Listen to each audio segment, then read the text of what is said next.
जय हिंद साथियों। स्वागत है आप सभी का एक बार फिर से मेरे YouTube चैनल में जिसका नाम है GS by DS। कैसे हैं आप सभी लोग? आई होप कि आप सभी लोग बहुत ही अच्छे से होंगे और अपना ख्याल रख रहे होंगे, साथ ही साथ अपनी पढ़ाई में भी लगे होंगे। आज हम सभी लोग गंगा नदी तंत्र का अगला पार्ट पढ़ेंगे, जिसमें हम महत्वपूर्ण क्वेश्चन कवर करेंगे। जैसे कि प्रश्न आता है कि निम्नलिखित में से कौन सी नदी गंगा नदी के बाएं तरफ से आकर के मिलती है, या निम्नलिखित में से कौन सी नदी जो गंगा नदी की सहायक है और वह दाएं तरफ से मिलती है, कौन सी हिमालयी नदी है, कौन सी मैदानी नदी है। इन सभी प्रश्नों का आज हम लोग चर्चा करेंगे। तो देर नहीं करते हुए आइए शुरू करते हैं। तो देखिए कि हमने पिछली महीने हमने बता दिया था कि देवप्रयाग से ही अलकनंदा और भागीरथी का मिलन होता है, तो वहां से ही इसका नाम गंगा पड़ता है। तो जब वहां से आगे बढ़ती है तो ऋषिकेश एक पवित्र स्थल है, धार्मिक स्थल है। इसके बाद हरिद्वार वह स्थान है जहां से गंगा नदी मैदानों में प्रवेश करती है। बहुत इंपॉर्टेंट क्वेश्चन है, इसको आप नोट कर लीजिएगा। इसके बाद नदी आती है और आपको मालूम है कि इसके बाद तमाम नदियां से मिलती जाती हैं। तो हम लोग बारी बारी से हर एक नदी का जिक्र करते हैं। जैसे सबसे पहले बाएं तरफ से मिलने वाली हिमालयी नदी है जिसका नाम है रामगंगा। रामगंगा जिस स्थान पर मिलती है हम स्थान की चर्चा करते चलेंगे। ये मिलती है कन्नौज, ये जो है कन्नौज मिलती है। यानी जो हिमालय से मिलने वाली बाएं तरफ मिलने वाली जो हिमालयी नदी पहली है उसका नाम है रामगंगा, वो मिलती है कन्नौज में। आप लोग तरीका भी कुछ अपना सकते हैं इसको याद रखने का। रामगंगा कन्नौज, रामगंगा कन्नौज, रामगंगा कन्नौज में मिलती है, ये आप लोग याद रखिएगा। दूसरी बात है, दूसरी नदी है गोमती नदी। अच्छा, गोमती नदी बहुत इंपॉर्टेंट है, इसको आप स्किप नहीं करिएगा, बहुत अवश्य याद रखिएगा कि गोमती नदी हिमालय से नहीं निकली हुई है। यह एक मैदानी नदी है। मैदानी नदी मतलब पीलीभीत जिला में एक झील है जिसका नाम है फुलहर झील। मान लीजिए यहाँ पर एक झील है जिसका नाम है फुलहर झील। फुलहर झील है, वहां से निकलती है और फुलहर झील पड़ती है पीलीभीत में। वहां से निकल करके आती है, मिल जाती है कहाँ पर? गाजीपुर में मिल जाती है। गाजीपुर में एक स्थान है, गाजीपुर में आकर के मिल जाती है। कौन सी नदी? गोमती नदी।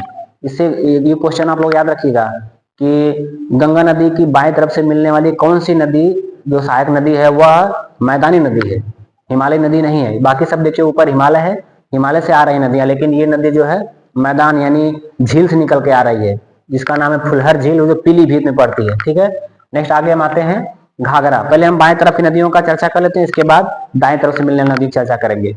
तो बाएं तरफ से मिलने वाली नदियों में अगली नदी है घाघरा। घाघरा नदी जो उत्तर प्रदेश में कटान बहुत ज्यादा करती है और उत्तर प्रदेश के खास करके अयोध्या वाले इलाके में इसे ही सरयू नाम से जानते हैं।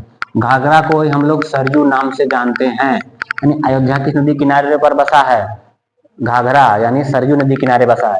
और ये जाकर के मिल जाती है कहाँ पे? ये मिलती है छपरा में। छपरा कहाँ पड़ता है? आप सभी को मालूम है, छपरा पड़ता है बिहार में। तो गंगा नदी बिजनौर से प्रवेश करती है उत्तर प्रदेश में और बलिया से निकल जाती है। गाजीपुर के बाद बलिया से यूपी से निकल जाती है। तो उसके बाद घाघरा नदी आकर मिलती है छपरा में। छपरा, घाघरा, छपरा। घाघरा पहन करके छप छप चलने वाले लोग हैं, आजकल बहुत डांस करते हैं, बहुत सारे गाने भी आप लोग देखते हैं घाघरा। तो मेरा इंटेंस है केवल आपको याद कराने का, घाघरा छपरा, घाघरा छपरा। तो याद रखिएगा आप सभी लोग, घाघरा जो है छपरा में आकर गंगा से मिलती है। अगली नदी है गंडक नदी। अच्छा, गंडक नदी जो है ये नेपाल से आती है और नेपाल में जो है इसे नारायणी नदी कहते हैं। नेपाल में इसे कहते हैं नारायणी नदी। ठीक है, नारायणी नदी कहते हैं नेपाल में, गंडक को ही कहते हैं। ठीक है, तो ये जो आकर के मिलती है, ये मिलती है आकर के सोनपुर में। कहाँ पर आकर मिलती है? सोनपुर। अब एक जीके का आप स्टैटिक जीके याद रख लिए, सोनपुर। सोनपुर जो है भारत का सबसे बड़ा पशु मेला लगता है जो कि बिहार में पड़ता है। ठीक, तो सोनपुर में आकर के ये गंडक नदी मिल जाती है जिसको नेपाल में नारायणी नाम से जानते हैं। अगली नदी है कोसी नदी। कोसी नदी खतरनाक, कोई भरोसा नहीं कि उसकी धारा किधर से बहेगी अगले साल। आज मान लीजिए जहां से बह रही है अगले साल हो सकता है कि वहां से ना बहे। रात में आदमी सोया रहे, चारपाई पे बहा ले जाती है। मतलब बिहार का शोक कौन? कोसी नदी। बिहार की शोक कहा जाता है कोसी नदी को। और सबसे अधिक कटान करने वाली, एक्चुअली ये समस्या ये है ना कि नजदीक में ही पर्वत पड़ता है, बहुत तेजी से पानी आता है, उसका जो है प्रवाह बहुत तेज रहता है, बहुत वेग रहता है। आकर के गंगा मिलता है, ठीक है। तो ये जहां पर मिलता है उसका नाम है कुरुसेला। कुरुसेला जिस स्थान पर मिलती है कोसी नदी, उस स्थान का नाम है कुरुसेला। इसके बाद हिमालय नदी जो बाएं तरफ से मिलने वाली गंगा से है, आखिरी नदी कौन सी है, उसका नाम है महानंदा। हिमालय नदी है जो सबसे आखिरी है, जो गंगा नदी में मिलती है, लेकिन वह हमारे देश में नहीं बल्कि बांग्लादेश में। ये आती है बिहार होते हुए, पश्चिम बंगाल होते हुए बांग्लादेश में निकल जाती है। जिस स्थान पर मिलती है उसका नाम है नवाबगंज। नवाबगंज, इसको याद रखना बिल्कुल आसान है। महानंदा, महानंदा, महान है, नवाब है, महान है, नवाब है, यानी महानंदा नदी मिलती है नवाबगंज में, जो पड़ता है बांग्लादेश में। तो इस तरह से हमने गंगा नदी की बाएं तरफ से मिलने वाली प्रमुख नदियों का हमने नाम जान लिया, और किन स्थान पर मिलती है वो भी नाम जान लिया हमने। अब इसके बाद आते हैं दाएं तरफ से। वेरी वेरी इंपॉर्टेंट क्वेश्चन है, जो कि यमुना नदी एकमात्र ऐसी नदी है जो दाएं तरफ से मिल रही है और हिमालय से आ रही है, यानी हिमालयी नदी है, एकमात्र हिमालयी नदी है यमुना नदी। इस नदी का नाम क्या है, यमुना नदी, जो गंगा में मिल रही है। और ये यमुना नदी जो है गंगा की सबसे बड़ी सहायक नदी है। कहां पर मिलती है सभी लोग जानते हैं, इसका चर्चा हम लोग पहले भी कर चुके हैं। प्रयागराज, महाकुंभ नगरी, प्रयागराज में यमुना नदी मिल रही है। यमुना नदी में और सारी सहायक नदियां मिली जो हमने बता दिया है इसके पहले वाली वीडियो में। आप लोगों ने वीडियो नहीं देखा तो उसको जरूर देखिए, इसमें हमने यमुना नदी की प्रमुख सहायक नदियों को मिला करके वीडियो बनाया हुआ है। ठीक, आगे बढ़ते हैं अपनी इसी कड़ी में। अगली प्रमुख नदी है टोंस नदी।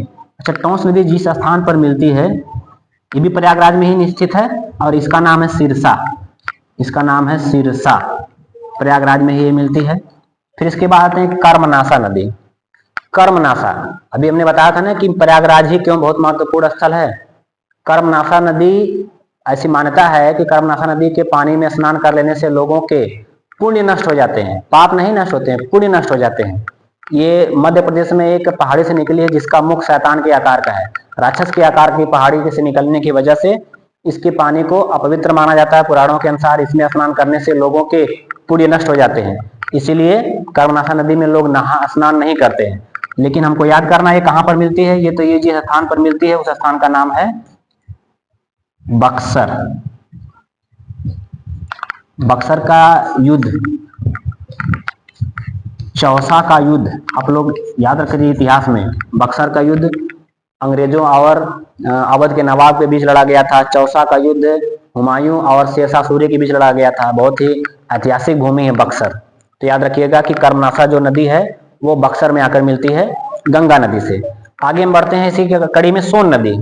सोन नदी, सोन नदी जो अमरकंटक की पहाड़ी से निकल कर आती है, और ये जिस स्थान पर मिलती है ये है दानापुर। दानापुर पटना के समीप है, तो दानापुर पटना हम नोट कर दे रहे हैं यहाँ पर, दानापुर पटना। इसके बाद पुनपुन नदी।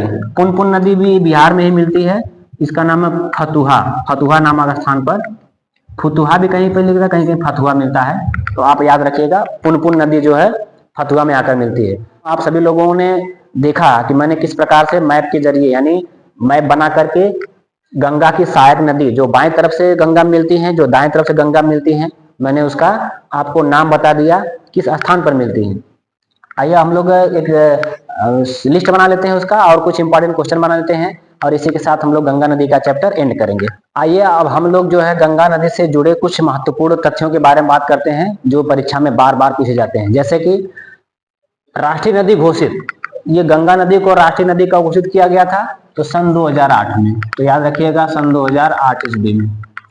ठीक, उत्तराखंड सरकार द्वारा लाइव एंटिटी, लाइव एंटिटी का मतलब होता है जीवित इकाई। एक बार गंगा नदी का जो पत्थरों का अवैध रूप से कटान किया जा रहा था, कुछ लोग कर रहे थे अवैध रूप से, तो हाईकोर्ट ने उसका संज्ञान लेते हुए उसको रोका और कहा कि गंगा नदी, ये उत्तराखंड हाईकोर्ट की बात कर रहा हूं मैं, गंगा नदी एक लाइव एंटिटी यानी एक जीवित इकाई है। वो कब कहा था, 2017 में। 2017 ईस्वी में जो है हाई कोर्ट यानी उत्तराखंड की जो है हाई कोर्ट ने घोषित किया था कि ये जीवित इकाई है।